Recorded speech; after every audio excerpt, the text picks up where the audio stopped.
자, 바로 본론으로 들어가 볼까요? 오늘 우리가 살펴볼 이 자료의 주인공, 피에르 오규스트 르누아르입니다. 정말 매력적이면서도 완전 모순덩어리인 삶을 살았던 분이죠. 미술사의 길이 남을 급진적인 현대운동, 그러니까 인상주의를 창시하는데 결정적인 역할을 해놓고선 정작 본인은 남몰래 고전적 전통을 놓지 못했던 아주 독특한 화가거든요. 오늘 이 캔버스와 기록들을 통해서 그의 파란만장한 예술적 여정을 쫙 한번 따라가 보겠습니다. 자, 화면에 이 문장 한번 보세요. 심하게 부패한 시체, 부패하는 살점 덩어리. 세상에 이 엄청나게 끔찍하고 신랄한 모욕이 누구의 작품을 향한 건지 아시나요? 놀랍게도 바로 르누아르의 햇빛 속의 누드입니다. 지금은 역사상 가장 사랑받고 보는 사람을 가장 기분 좋게 만드는 화가로 꼽히는 그가 이런 혹평을 받았다는 게 진짜 믿기지 않죠? 1876년 당시 평론가들은 나뭇잎 사이로 아른거리는 그 아름다운 빛의 반사를 전혀 이해하지 못하고 그저 살이 썩어가고 있다고 조롱했던 겁니다. 대체 어떻게 그런 충격적인 평가를 받게 된 건지, 그리고 그의 그 유명한 스타일이 어떤 과정을 거쳐 완성된 건지 알아보기 위해서 우리는 그의 삶을 6개의 뚜렷한 시기로 나눠서 훑어볼 겁니다.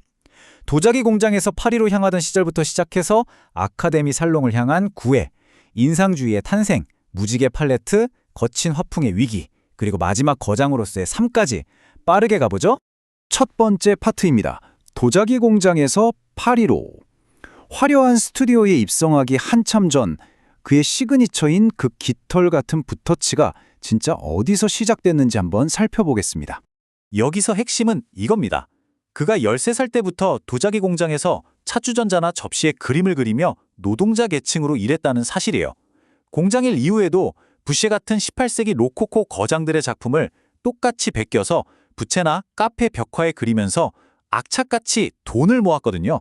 재미있는 건 이 고된 초기 시절의 경험이 오히려 그에게 밝은 색채, 유려하게 흐르는 선, 그리고 아주 경쾌하고 낙천적인 인생관을 평생의 무기로 쥐어주었다는 겁니다.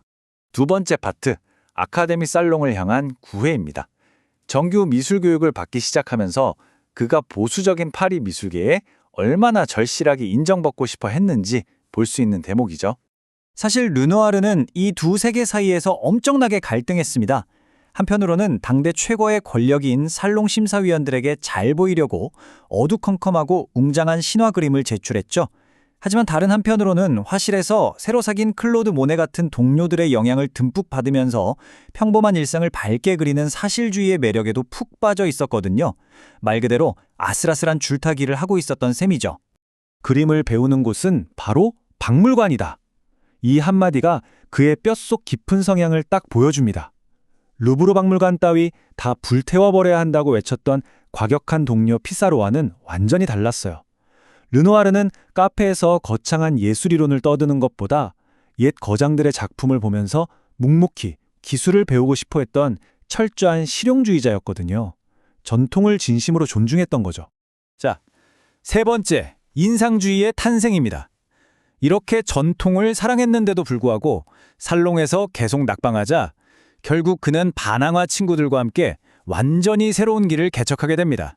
여기서 우리가 놓치지 말아야 할 정말 흥미로운 포인트가 있어요. 인상주의가 그냥 천재 화가들의 예술적 변덕으로 어느 날 툭 튀어나온 게 아니라는 겁니다. 사진술이 등장해서 똑같이 그리는 게 의미가 없어졌고 결정적으로 접이식 금속 물감 튜브랑 다양한 합성 색소가 발명됐잖아요. 화가들이 답답한 스튜디오에만 처박혀 있지 않고 햇빛 쏟아지는 야외로 나갈 수 있게 해준 이 엄청난 기술적 혁신들, 이게 바로 인상주의를 낳은 진짜 배경이었습니다. 1869년 여름, 르누아르와 모네가 강가에서 빛의 반사를 묘사하며 그 유명한 거칠고 조각난 붓터치를 만들어냅니다. 그런데 여러분, 이 눈부신 화풍이 탄생하던 순간의 현실은 너무나도 혹독했어요. 두 사람 모두 지독하게 가난해서 르누아르가 굶어 죽어가는 모네를 살리려고 자기 어머니 집에서 몰래 빵을 훔쳐와야 했을 정도였으니까요. 예술은 찬란했지만 그들의 삶은 그야말로 눈물겨웠죠. 이 425라는 숫자, 뭔지 궁금하시죠? 1874년에 마침내 그들이 모여 첫 인상주의 전시회를 열었는데 평론가들에게 그야말로 처참한 악평을 받았습니다.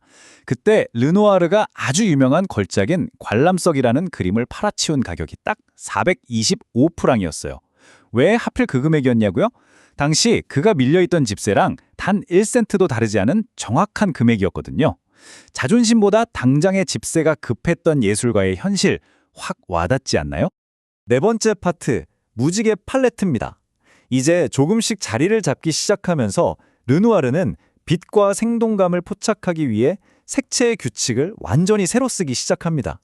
그의 가장 큰 혁신은 팔레트에서 칙칙한 검은색을 완전히 내쫓아버린 거였습니다. 대신 아주 생생한 보라색을 쓰고 햇빛과 어우러지는 그림자를 표현할 땐 화사한 보색들을 영리하게 사용했죠. 이게 바로 그 유명한 무지개 팔레트입니다.